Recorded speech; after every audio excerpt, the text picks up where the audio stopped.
teologi keimanan orang Kristen, artinya pengetahuan tentang Allah yang diimani oleh orang Kristen. Jadi pengetahuan tentang Tuhan, pengertian tentang Tuhan.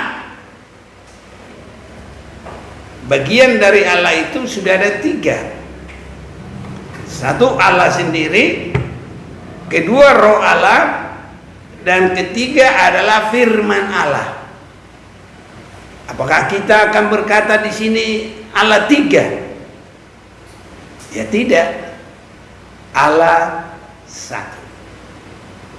Tapi dari 1 itu sudah ada 3.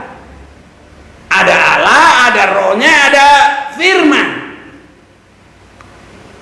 Jadi Roh Allah yang melayang-layang, firman Allah yang bersuara, sehingga jadilah terang. Dan terang itu jadi. Memang kalau orang tidak mengikuti, mereka sudah mengejek. Kalau orang Kristen 3. Nah, saudara-saudaraku, Allah, Roh Allah dan firman Allah, itulah penciptaan semuanya. Itulah hubungan Allah dengan dunia ini. Dan sampai selesainya nanti, manusia boleh masuk ke surga yang kekal selama-lamanya. Ini yang harus bekerja. Saya persilakan dulu bagi saudara yang ada di sini. Salam buat semua saudara-saudara yang ada di sini, bahkan yang mengikuti lewat sambungan siaran internet. Salam dan Tuhan memberkati kita semuanya. Saya akan bersama dengan kita memperhatikan teologia, itu pengetahuan tentang Tuhan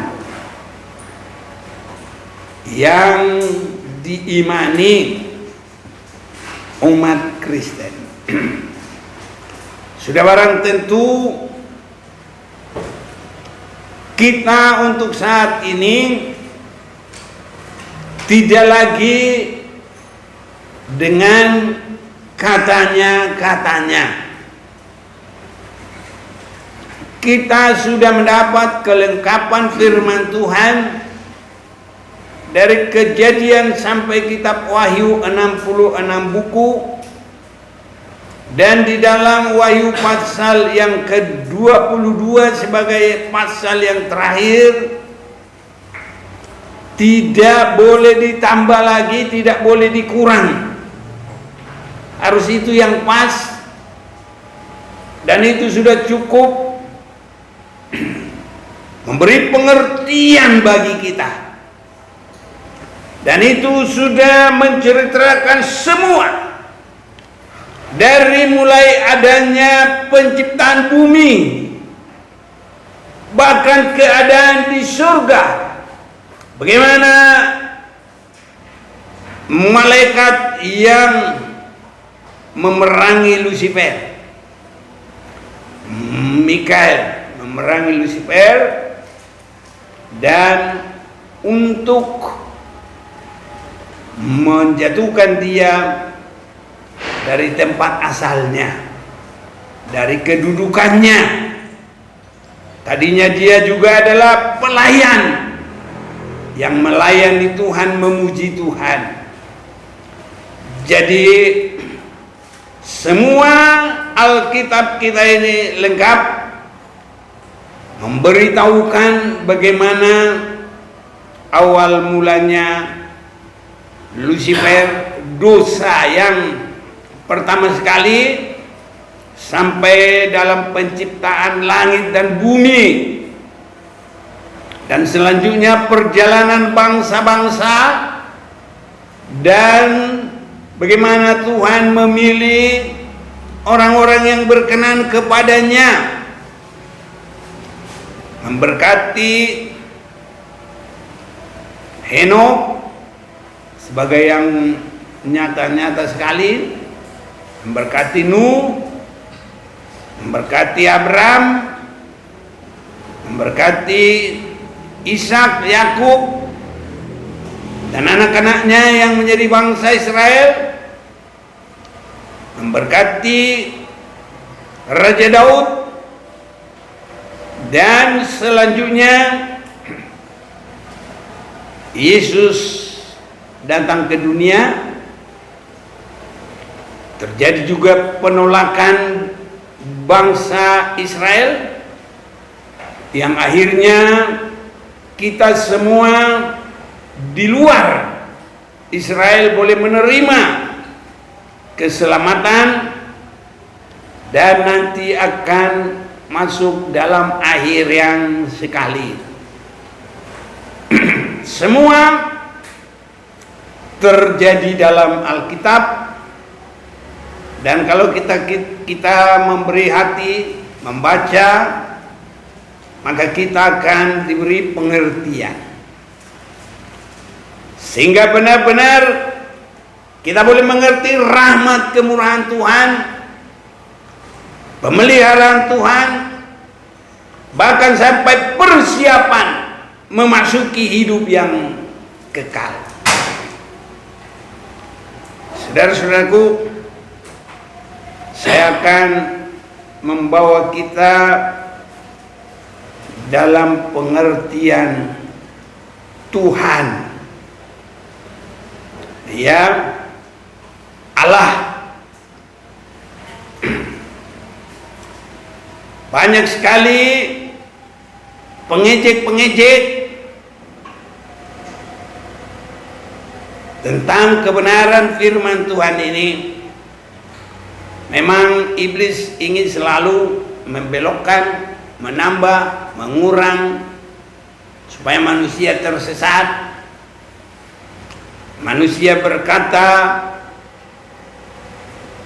ini palsu atau segala macam, khususnya di dalam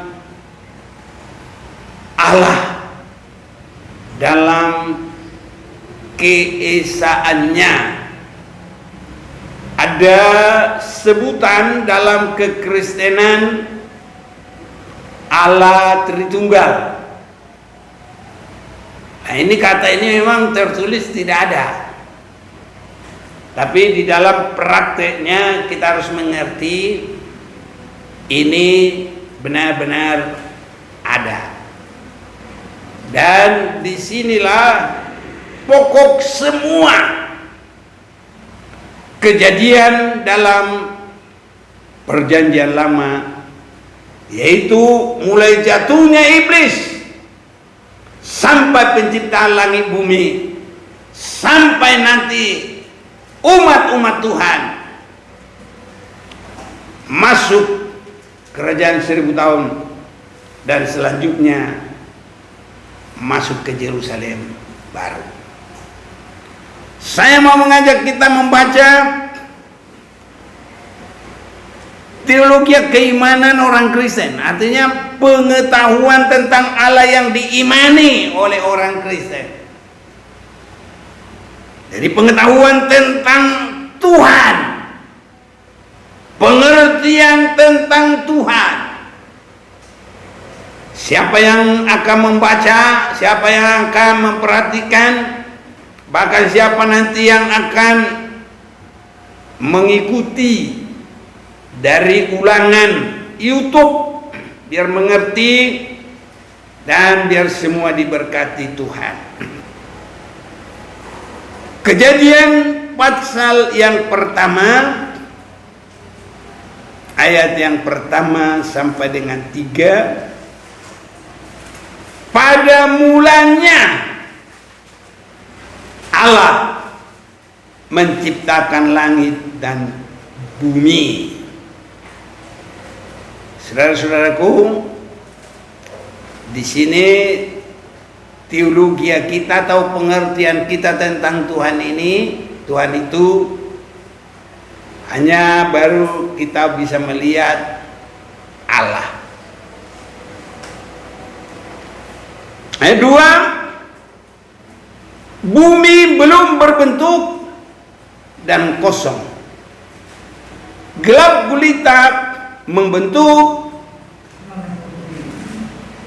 Bumi belum berbentuk dan kosong, gelap gulita menutupi samudera raya, dan roh Allah melayang-layang di atas permukaan air.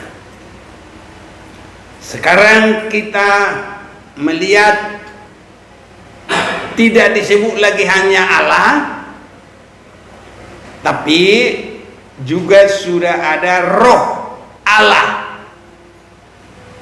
Jadi oknumnya Allah itu di sini tidak hanya Allah lagi, tapi disebut juga ada roh Allah. Nah, tapi dengan demikian, apakah Allah itu sudah dua di sini? Bukan, satu. Tapi Allah ada roh Allah. Bukan berarti di sini dua Allah, tetap satu. Nah, dalam hal ini harus bisa lebih membuka supaya mengerti. Karena banyak orang berkata Allahnya orang Kristen 3. Ini saudara-saudaraku, kalau memang mereka belum mengerti ya begitu. Jadi di dalam penciptaan ada Allah. Kita tidak diberitahu lagi di sini sedang apa dia. Apakah ada di gunung melihat-lihat atau sedang duduk, kita tidak tahu.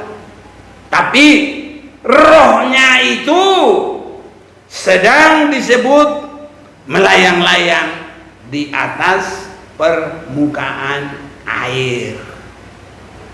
Jadi yang aktif di sini roh Allah yang meninjau, memperhatikan keadaan di atas permukaan air. Baru yang ketiga, berfirmanlah Allah, jadilah terang, lalu terang itu jadi. Sekarang kita boleh lihat di sini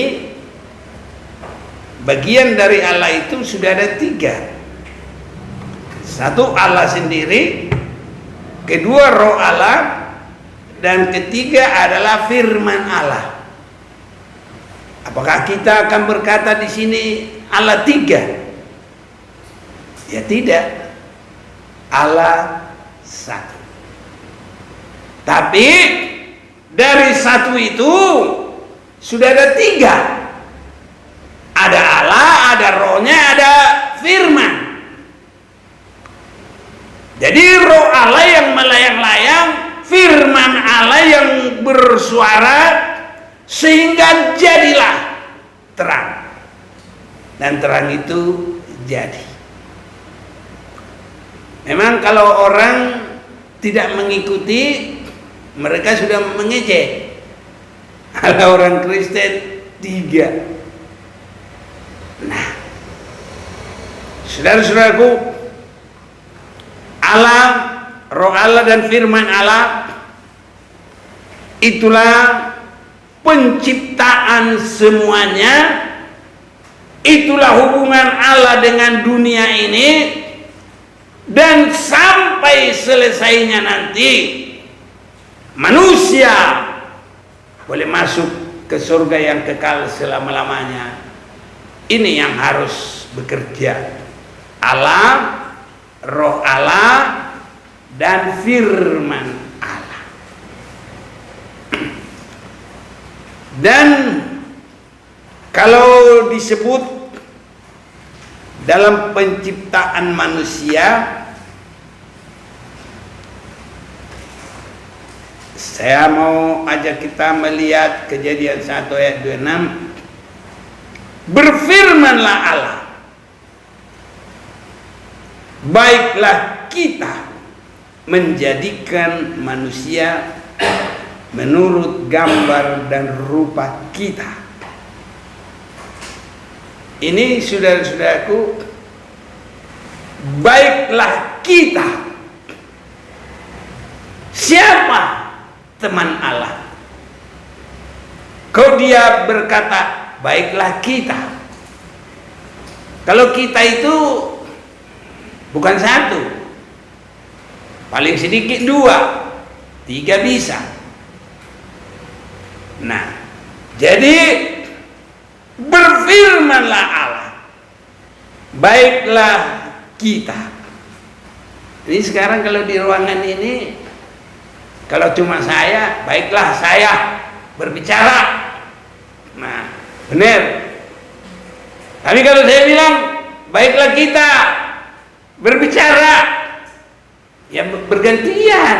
Jangan cuma saya sudah bilang kita.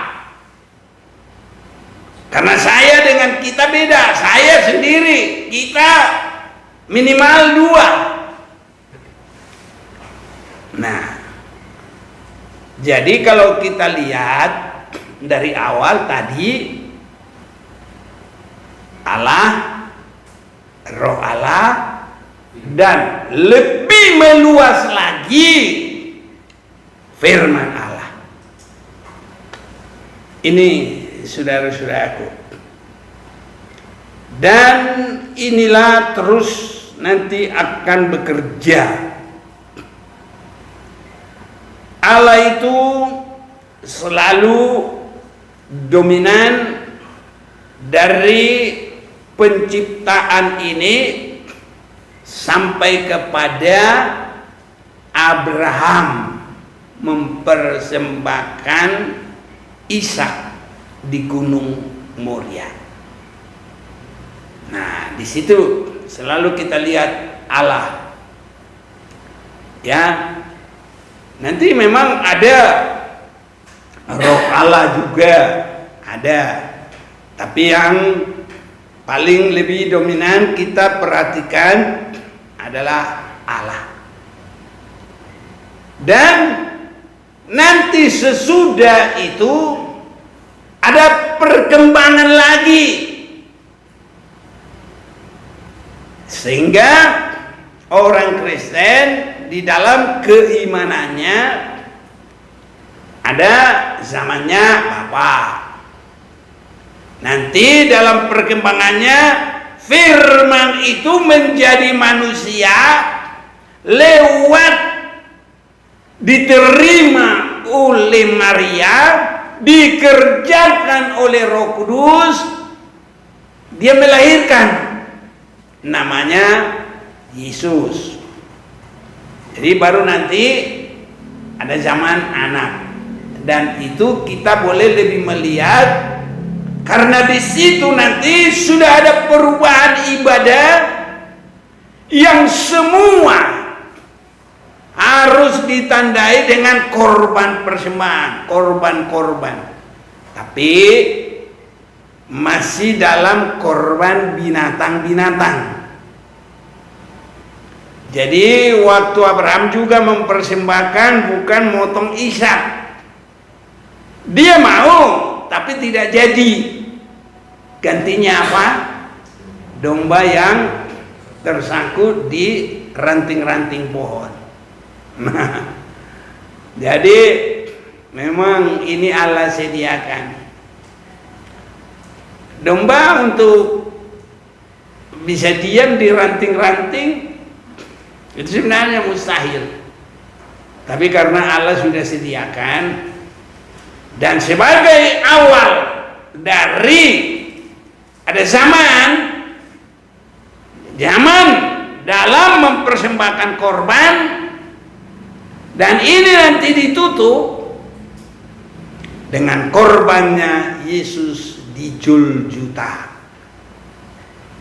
Nah, habis itu Yesus di dalam kematian kebangkitannya, dia bangkit dan menyatakan diri 40 hari, baru dia naik ke surga. Sesudah itu murid-murid berdoa 10 hari dan terjadi pencurahan Roh Kudus. Dan saat itulah masa Roh Kudus. Jadi Allah pencipta, Yesus dipersiapkan khusus untuk keselamatan. Baru Roh Kudus pemeliharaan sekaligus membawa jemaat bertumbuh berkembang sampai dewasa rohani, tidak bercacat celah, siap bagi hari kedatangan Tuhan. Allah Bapa ada di tatanya dan Yesus ada duduk di sebelah kanannya, dan yang ada di dunia ini tinggal Roh Kudus. Jadi apapun yang terjadi, pekerjaan Bapa, pekerjaan Yesus Juru Selamat, pekerjaan Roh Kudus ada. Dan kalau tadinya awal penciptaan langit bumi itu ada 3 itu, dan di dalam masa dunia ini sampai selesai juga mereka mengambil peran tersendiri. Nah, kalau bukan Roh Kudus memberi pengertian, orang mulai berkata nggak masuk akal, karena agama akal. Tapi saudaraku, kita boleh diberkati dengan iman kepada Tuhan, bukan akal. Akal manusia terlalu kecil, tidak bisa memikirkan Allah. Itu sebabnya kalau orang pemikirannya kecil, gak masuk akal, gak bisa. Ini. Tapi itu sebabnya kita jangan keluar dari firman Tuhan. Apa yang ada ya harus berdasar. Jangan katanya. Jangan kata si A begini, si B begini, beda-beda semua. Kata kitab ini, walaupun dalam satu koridor agama berbeda, ini kitab ini, berbeda kitab ini, berbeda kitab ini. Tapi Alkitab ini dari Kejadian 1 sampai Wahyu, karena semua itu diwahyukan Roh Kudus, semua saling berantai satu dengan yang lain, tidak ada sedikit pun yang bertentangan, sehingga bisa jadi pondasi kerohanian kita dengan penuh keyakinan bahwa kita akan dibawa sampai kepada hidup yang kekal selama-lamanya. Ini saudara-saudaraku. Jadi saya akan lebih membawa kita kepada penyelamatan. Di dalam Kejadian pasal yang ketiga, inilah kejatuhan manusia.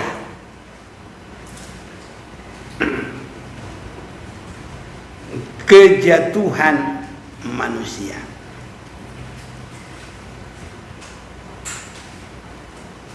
Kalau kita boleh memperhatikan dari ayat yang pertama,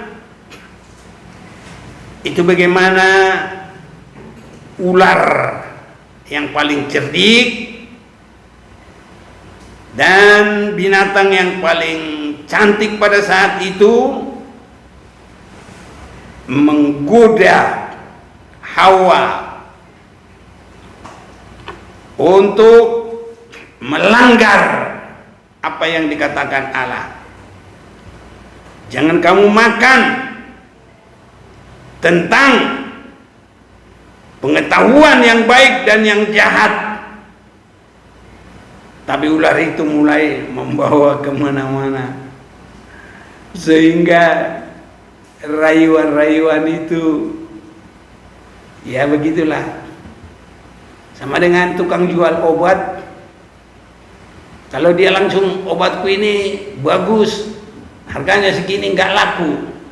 Tapi dibawa dulu segala macam, dibawa dulu cerita, dibawa dulu perhatian manusia, ditawan, sudah bisa dikuasai, baru kira-kira diarahkanlah bisa membeli.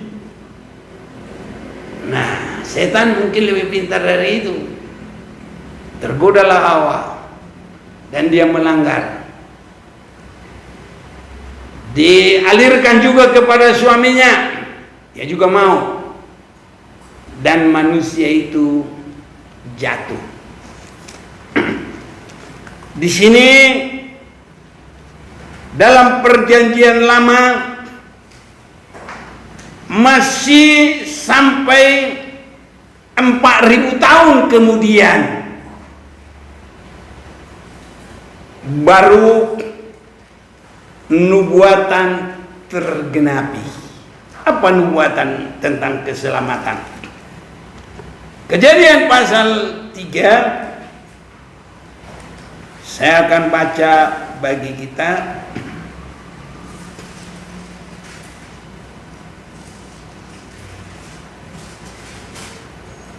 Mulai 17. Lalu firman-Nya kepada manusia itu, karena engkau mendengarkan perkataan istrimu dan makan dari buah pohon yang telah kuperintahkan kepadamu, jangan makan daripadanya, maka terkutuklah tanah, karena engkau dengan bersusah payah engkau akan mencari rezekimu dari tanah seumur hidupmu.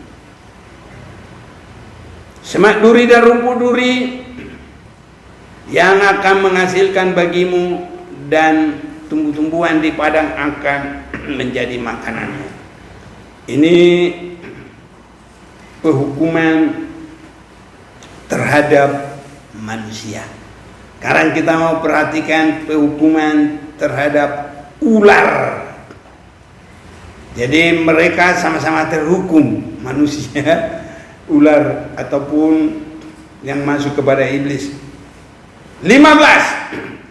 Aku akan mengadakan permusuhan antara engkau dan perempuan ini, antara keturunanmu dan keturunannya. Keturunannya akan meremukkan kepalamu, dan engkau akan meremukkan tumitnya. Ini saudaraku, nubuatan nanti tergenapinya 4.000 tahun kemudian. Lama, saudara-saudaraku. Jadi aku akan mengadakan permusuhan antara engkau dan perempuan itu. Permusuhan apa? Antara keturunanmu dan keturunannya. Jadi selalu saudara-saudaraku, mulai Taman Eden, iblis terus menyerang manusia. Nah, tapi ada nanti kemenangan manusia dari perkembangannya, dari perkembangan keturunannya. Kalau iblis nanti keturunannya kemudian adalah anti-Kristus. Itu keturunan dari iblis. Keturunan dari perempuan itu, saudara-saudaraku, kita boleh melihat ini di dalam Matius pasal 1 ayat 18.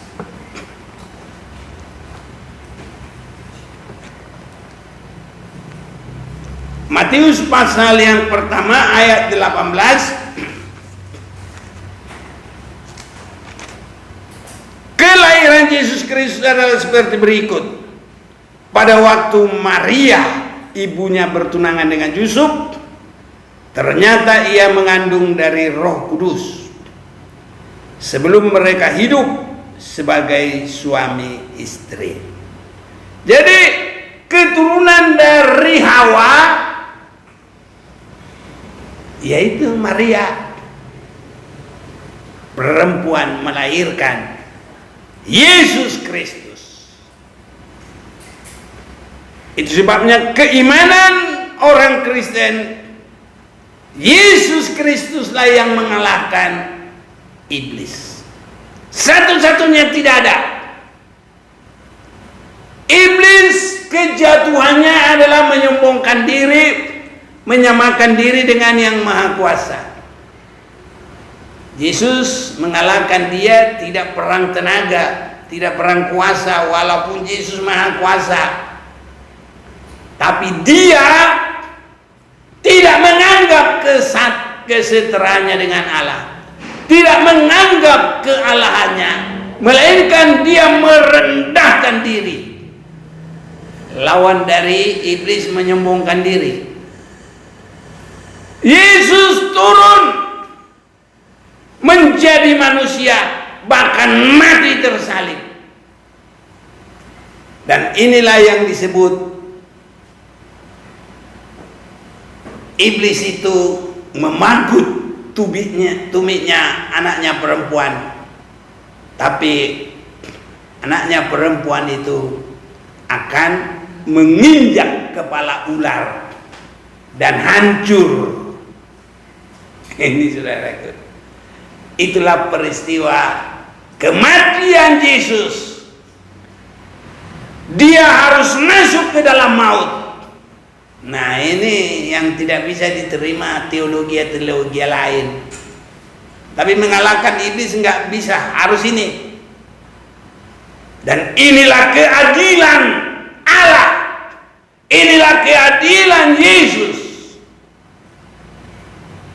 Kekerasan, kesombongan dilawan dengan kelemah lembutan.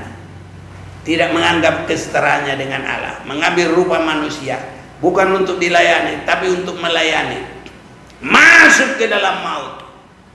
Sebab kalau Allah itu, dan sebab kalau Yesus tidak meninggalkan tahtanya, tidak meninggalkan kesetaraannya dengan Allah itu, dia nggak bisa mati. Jadi benar kata orang itu yang pengejek-pengejek, yang bagaikan sumur kosong. Masa Allah mati? Ya, untuk mengalahkan maut ya harus masuk ke dalam maut. Ya mati, itu artinya. Tapi karena dia Tuhan, maut tidak bisa pegang, bangkit lagi. Itulah kekalahan maut. Dan itulah kekalahan iblis. Tutup kunci. Dan Yesus juga mengambil kunci maut. Dia menguasai, dia raja penguasa, saudaraku. Ini tidak dimengerti oleh orang lain. Nah, itu sebabnya tadi Allah, roh Allah yang melayang-layang, maka Allah berfirman, maka jadilah terang. Dalam Yohanes pasal yang pertama, kita boleh melihat itu. Ini proses untuk kita, proses keselamatan. Ayat 1, pada mulanya adalah firman. Nah, inilah tadi teologi dalam perjanjian lama itu, pengetahuan tentang Allah itu Allah, firman, dan roh. Nah, pada mulanya adalah firman. Pada mulanya itu waktu penciptaan itu. Firman itu bersama-sama dengan Allah, yaitu. Dan firman itu adalah Allah. Jadi roh itu juga Allah, firman itu juga Allah. Ini otak manusia yang pengejek pun nggak bisa terima lagi. Dan dia nggak beriman. Hanya hati yang terbuka mengerti, dan hanya orang yang beriman yang mengerti. Dan hanya orang yang menerima yang boleh menerima. Kalau ada kebencian, rasa kebenaran sendiri, gak bisa. Padahal keselamatan gak ada lagi. Di luar itu harus ini. Ayat 2. Ia pada mulanya bersama-sama dengan Allah. Segala sesuatu dijadikan oleh Dia, dan tanpa Dia tidak ada sesuatu pun yang telah jadi dari segala yang telah dijadikan. Ada Allah, Roh Allah juga melayang-layang, tapi belum ada yang jadi. Kapan ada jadi? Setelah Allah berfirman. Haleluya. Jadi di dalam berfirman itulah jadi. Jadilah terang, jadi. Jadilah bentangan, jadi. Itu hari yang kedua. Jadilah biji-bijian, jadi. Itu hari yang ketiga. Jadilah benda-benda penerang, jadi. Harus berfirman. Itulah hari yang keempat. Ini sudah. Jadi firman itu bikin jadi. Dalam Dia ada hidup, dan hidup itu adalah terang manusia. Saudaraku, kalau di dalam Injil Matius diterangkan dari mana Dia, karena untuk orang Israel harus datang dari keturunan Yahudi, makanya harus melalui Maria dan Yusuf. Tapi kalau dalam Yohanes, Dia menunjukkan kealahan. Firman itu menjadi manusia. Yohanes 1 ayat 14. Firman itu telah menjadi manusia dan diam di antara kita, dan kita telah melihat kemuliaannya, yaitu kemuliaan yang diberikan kepadanya sebagai anak tunggal Bapa, penuh kasih karunia dan kebenaran. Saudara-saudaraku, di sini banyak orang tidak mengerti mana yang lebih besar, anak sama Bapa. Lah sekarang kalau mau tanya saya mana yang lebih besar, rohku atau bicaraku atau suaraku ini atau aku, yang nggak bisa dipisahkan, yang nggak bisa dibedakan. Tapi kalau yang bisa didengar ya bukan badanku, yang bisa didengar ya suaraku. Nah, itu untuk masing-masing penyampaian nanti. Ya untuk mengerjakan, mengambil sesuatu ya badanku, kakiku yang jalan, tanganku yang mengambil. Ada kerjanya semua. Makanya mulai dari Allah, dari awal Allah, baru Roh Allah melayang-layang. Haleluya. Baru Allah berfirman. Jadi itu semuanya harus lengkap, saudara-saudaraku. Itulah pengertian tentang Allah dalam kekristenan. Memang kalau disebut ada bahasa tulisan Allah Tritunggal yang nggak ada. Tapi kalau dilihat dalam pekerjaannya, nyata terus dalam semua. Mulai dari mengawali langit dan bumi sampai mengakhiri manusia sampai ke surga, selalu ada pekerjaan Allah, firman, dan Roh Kudus. Tak bisa tidak ada, selalu ada, saudara-saudaraku. Biar semua semakin mengerti pengetahuan tentang Tuhan yang diimani oleh orang Kristen yang tertulis dalam Alkitab. Jadi ada zamannya Bapa itu menyatakan diri, ada zamannya Yesus yang selalu dinyatakan dengan korban. Itu sebabnya sesudah ada agama yang disusun lewat Musa terima di Gunung Sinai, maka ada tata cara pengorbanan di dalam imamat, cara memotong, cara menguliti, semua ada lengkap. Ini saudara-saudaraku, Tetapi tidak selamanya begitu. Untuk penebusan yang sempurna, Allah tidak cukup hanya dengan lembu, sapi, dan imam besar yang sampai kepada hidup yang kekal. Tidak boleh bawa darah kambing, tidak boleh bawa darah domba. Jadi kita sudah mengikuti bagaimana imam besar. Yesus harus bawa darah sendiri yang tidak ada dosa, yang tidak ada noda. Orang lebih suka darah kambing domba, ya udah terusin kalau mau itu. Tapi kalau mau yang baik, terima darah Yesus, dan sudah terbuka bagi seluruh dunia ini. Karena Yesus sudah siap untuk seluruh dunia ini, dan tidak ada lagi jalan lain. Hanya dalam Dia ada keselamatan. Dan hanya Dia yang membuka imam besar yang sampai kepada ruang Maha Kudus. Jadi bukan lagi seperti ini. Ada di sini ruang Maha Kudus dunia ini. Ini ruang Maha Kudus dunia.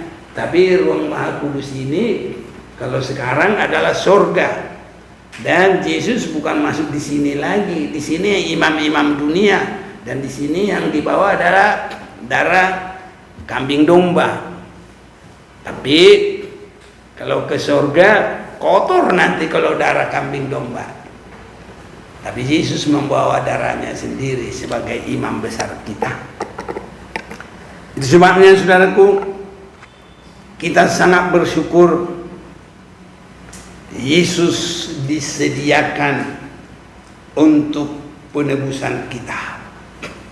Kita sudah lihat tadi firman yang menjadi manusia, dan karena supaya bangsa Israel mengerti bahwa ya ibadah lamanya harus ditutup, makanya Taurat juga ditutup.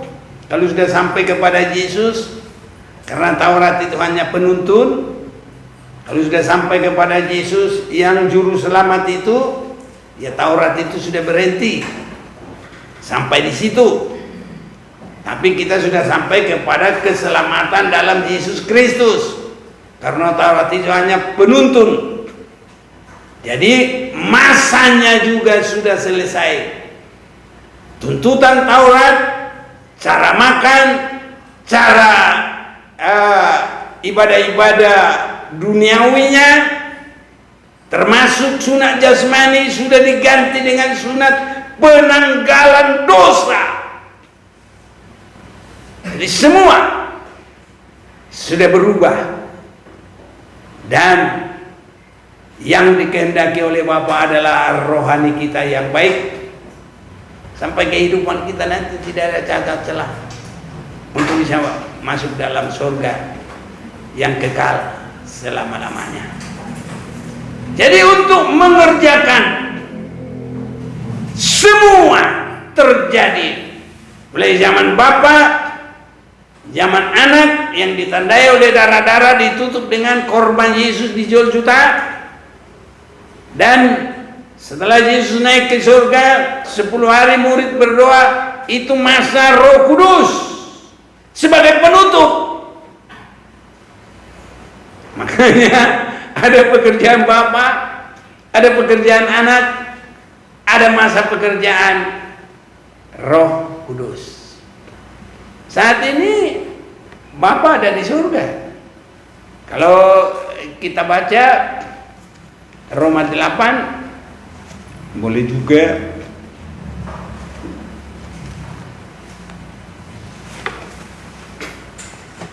Roma pasal yang ke-8. Saya mau ajak kita membaca Roma pasal yang ke-8. Saya bacakan keyakinan iman. Mulai 31. Sebab itu apakah yang akan kita katakan tentang semuanya itu? Jika Allah di pihak kita, siapakah yang akan melawan kita? Ya, Ia yang tidak menyayangkan anaknya sendiri, tapi yang menyerahkannya bagi kita semua.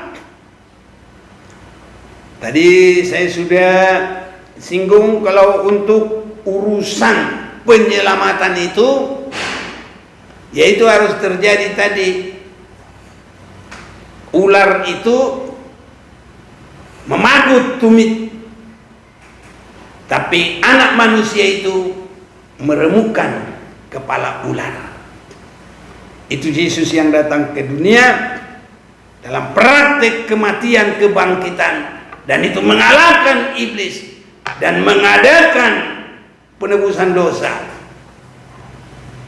Nah ini, ia yang tidak menyayangkan anaknya sendiri, tapi yang menyerahkannya bagi kita semua. Bagaimana mungkin ia tidak mengaruniakan segala sesuatu kepada kita bersama-sama dengan dia? Siapakah yang akan menggugat orang-orang pilihan Allah? Jadi kita teguh, saudaraku, dalam Tuhan. Yang membenarkan mereka, siapakah yang akan menghukum mereka? Tidak ada yang menghukum kita. Jadi kalau di dalam Yesus tidak ada yang menghukum.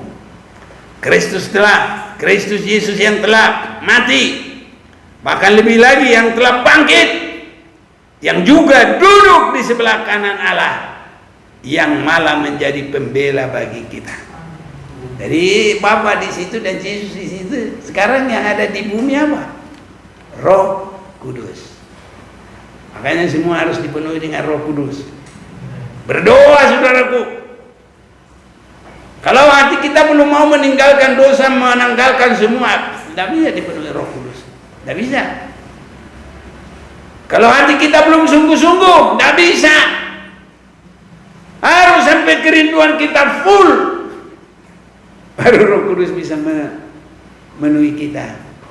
Dan kita menjadi saksi, kamu adalah bait Allah yang hidup. Karena kita dipenuhi dengan Roh Kudus. Oknum Allah yang ketiga tadi. Allah sudah selesai menciptakan langit bumi.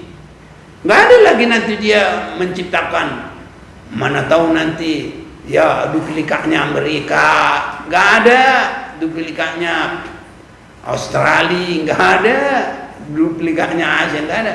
Itu semua sudah selesai. Manusia sudah selesai. Nggak ada lagi manusia yang lain di planet-planet manapun. Nggak. Semua sudah. Penyelamatan juga sudah selesai dikerjakan Yesus. Tidak ada lagi keselamatan di dalam nama siapapun kecuali di dalam Dia, nama Yesus. Nggak ada lagi jalan lain yang boleh sampai kepada Bapa kecuali Yesus yang sudah berkata, Akulah jalan, kebenaran dan hidup. Tidak ada seorang yang sampai kepada Bapa tanpa melalui aku. Sudah selesai. Dan saat ini Yesus sudah naik ke surga. Bapa juga sudah ada di situ. Tinggal satu oknum yang terakhir, mempersiapkan gereja. Makanya sekarang semua dipimpin Roh Kudus. Ibadah harus dipimpin Roh Kudus. Pelayan harus dipimpin Roh Kudus. Kehidupan dipimpin oleh Roh Kudus. Jabatan-jabatan harus dari Roh Kudus. Karunia-karunia harus dari Roh Kudus, bukan karunia bikin-bikinan. Makanya kalau orang belum bertobat, tidak boleh. Pelayan yang cari duit, cari hidup di dunia, masih merokok, masih mabuk-mabuk, masih berzina, apa semuanya, melayani, itu cuma cari makan di dunia. Kalau mau cari ke surga nggak bisa itu. Dipenuhi Roh Kudus saja nggak bisa. Nanti kalau terangkat gereja harus sudah hidup dalam firman dan dikuasai sepenuhnya oleh Roh Kudus. Dan itulah sayapnya. Itu yang membawa dia, dan itu yang menyaksikan dia, saudara-saudaraku. Dan itu membuktikan bahwa dia tidak ditarik oleh kuasa dunia. Tak bisa diangkat. Bertemu dengan Yesus. Haleluya, saudaraku. Jadi kita harus benar-benar, ya, harus benar-benar rindu, tanggalkan semua beban dosa. hidup dalam kebenaran, firman dan Roh Kudus. Apapun pelayanan orang, mau bernubuat, mengusir setan, kalau belum pelaku firman ya tetap aja enggak. Kalau semuanya bukan dari pimpinan Roh Kudus ya enggak bisa juga. Tapi kalau dipimpin Roh Kudus kepada segala kebenaran firman Tuhan, dua-duanya berjalan, saudaraku. Karena itulah yang ada sekarang. Bapa sudah di mana? Di surga. Bersama dengan Yesus sudah di mana? Sebelah kanan Bapa. Yang ada di sini apa? Firman dan Roh Kudus. Ini harus mengerti.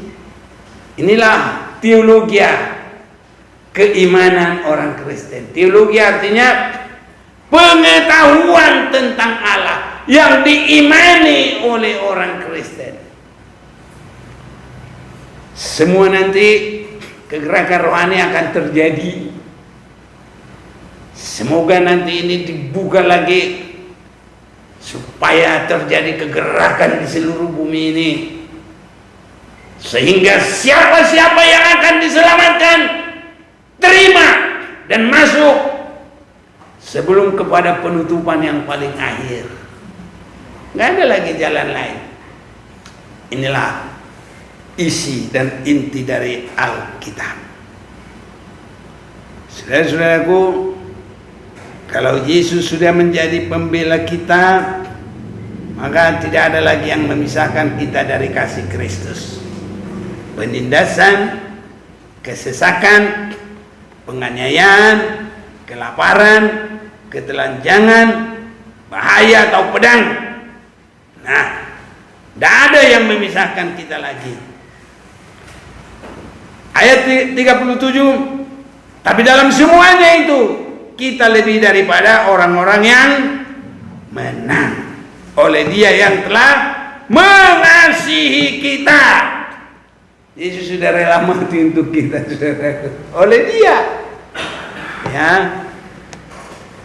Sebab aku yakin bahwa baik maupun hidup, baik malaikat-malaikat maupun pemerintah-pemerintah, baik yang ada sekarang maupun yang akan datang, atau kuasa-kuasa, baik yang di atas maupun yang ada di bawah, ataupun sesuatu makhluk lain, tidak akan dapat memisahkan kita dari kasih Allah yang ada dalam Kristus Yesus Tuhan kita.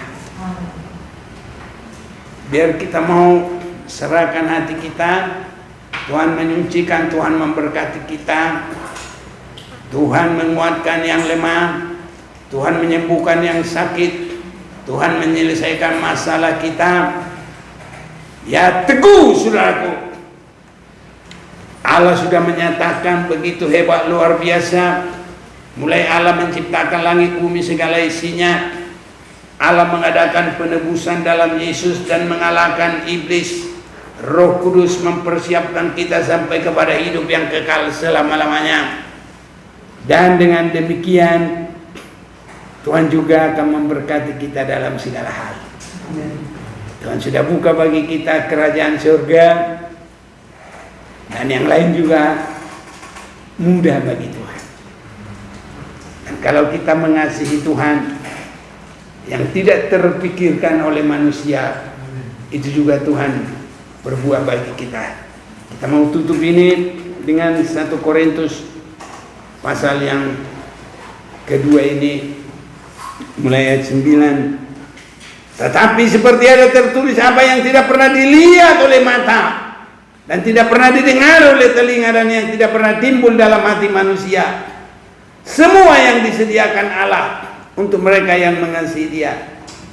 Karena kepada kita Allah telah menyatakan oleh Roh yang sekarang sedang bekerja. Sebab Roh menyelidiki segala sesuatu, bahkan hal-hal yang tersembunyi dalam diri Allah. Allah ada di surga, Yesus ada di surga, tapi Rohnya bekerja dalam kita semua. Buka hati untuk Dia. Tuhan memberkati kita.